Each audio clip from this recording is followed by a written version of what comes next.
Hi, JPO here again. Doing some razor hunting today with these or this La Dressante Coticule.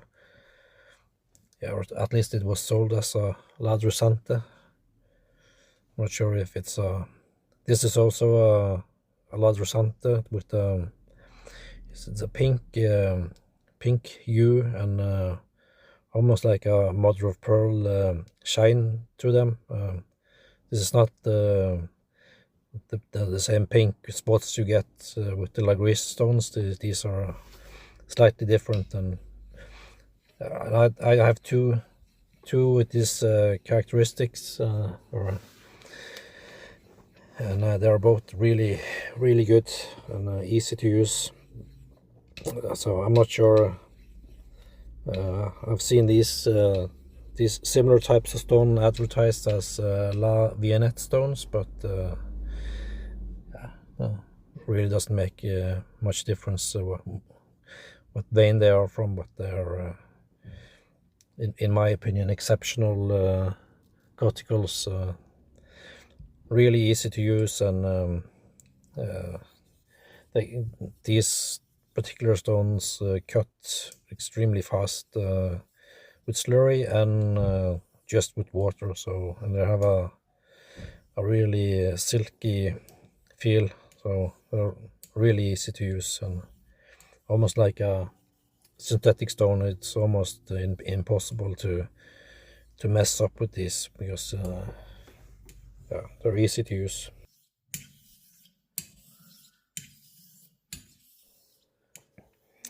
Yeah, and in my opinion, this smooth, typical Coticule feeling edge is created early on with from the slurry and the impact from the slurry, and after this, in my opinion, you're just improving the geometry behind this apex that's created from the slurry.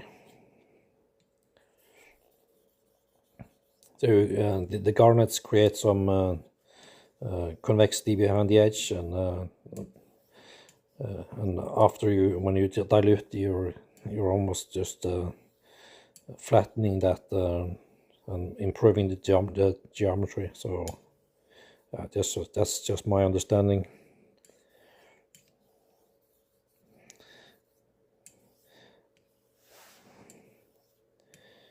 Yeah, this particular razor is a German razor with a 15-degree bevel angle, and the steel quality is really that good.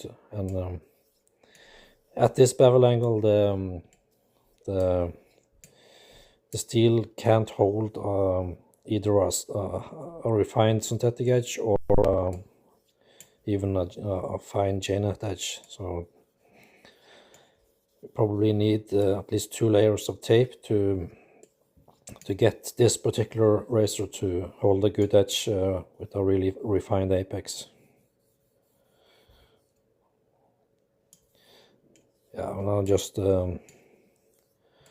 doing what I'm normally doing and showing how I'm using my one hand to create a leverage point and to and push up and down and steer with my right hand to control the pressure.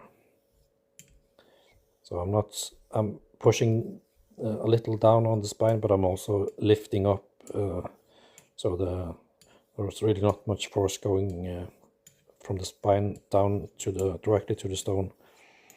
So this is just how I do it and how I control where the pressure is acting on the bevel.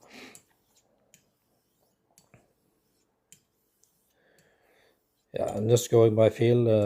There's a little more work that needs to be done on one side than the other side. So yeah, so just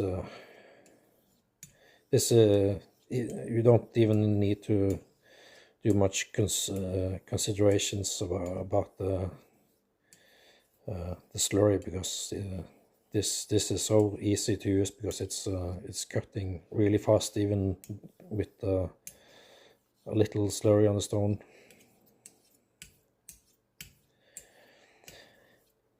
Yeah, so this will actually hold a really nice Coticule edge even at this 15-degree bevel angle. So might be something to consider if you have a razor that has a really acute bevel angle, instead of adding multiple layers of tape and to get the steel to hold. You might be able to get a really nice edge from a Coticule edge or Coticule stone. I'm not sure why that is, but it really helps to have a acute bevel angle. So I've already shaved with this edge, and it was really comfortable and more than sharp enough. So, and again, if you, for instance, had if I have a razor with 18 degrees or 19 degrees bevel angle, I will probably never even consider using a Coticule. Then I need to use much more finer abrasives to optimize the apex radius. So, but this allows this acute profile allows you to get away with a little more or a less refined geometry right behind the edge or at the apex, slightly larger radius or convexity from the garnets, and still be able to shoot really well in use.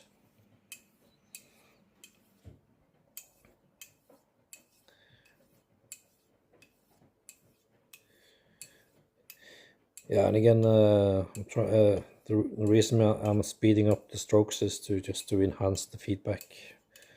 So when you're putting in some speed into the strokes, you really get a much better gauge for how the feedback is changing, or at least I do.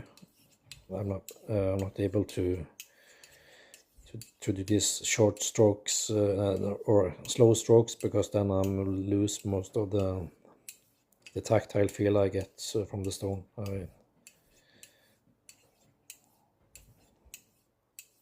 Yeah, that's just my personal approach to especially using these stones. But these particular stones are also have a really nice feedback. That you get almost the same type of undercut as you get on a Japanese natural stone, and that's quite rare for a Coticule. Usually you struggle with to get this nice undercut on some stones. So this is really easy to use, and yeah, even with water, it just keeps cutting, and also really fine abrasives.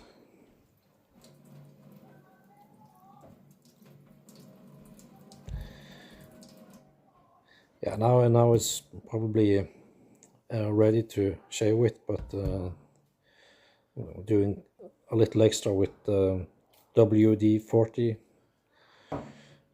It works quite well, but it stinks, and yeah, it dries out your hands, and it's probably I like to use other types of oil, but this was just now right next to my sink, so it's a light penetration oil, but it works well. But again, it's yeah, I like to find a better alternative.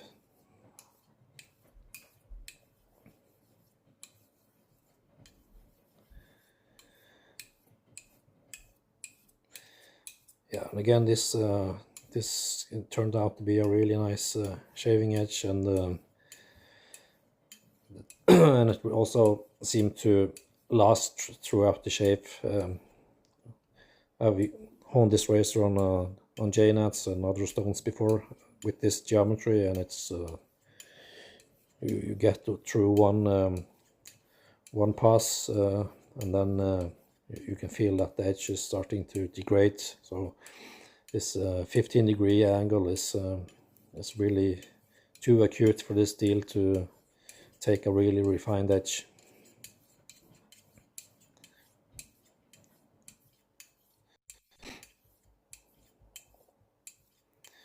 Yeah, but it takes a really nice edge, and so something to consider if you have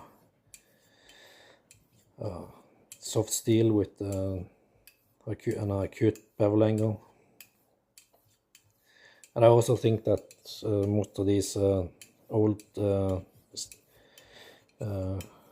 razors from Solingen with this type of geometry were actually intended to be used with or maintained with pastes.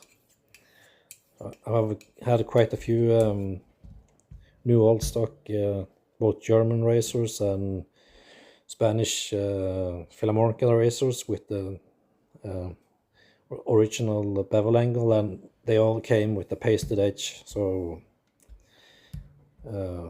that's just I don't want to read too much into it, but I guess it was more common to expect to maintain these razors with a pasted hanging strop or something.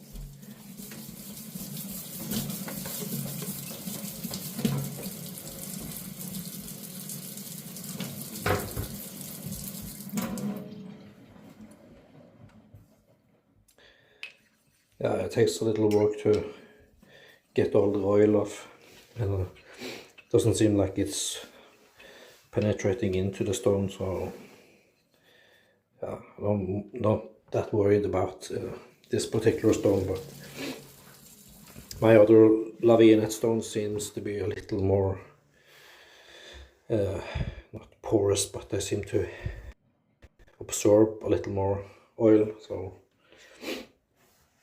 I haven't used oil on this particular stone before, but seem to work quite well. I usually use O&R, but yeah, like to use oil too sometimes. Yeah, so there you have it.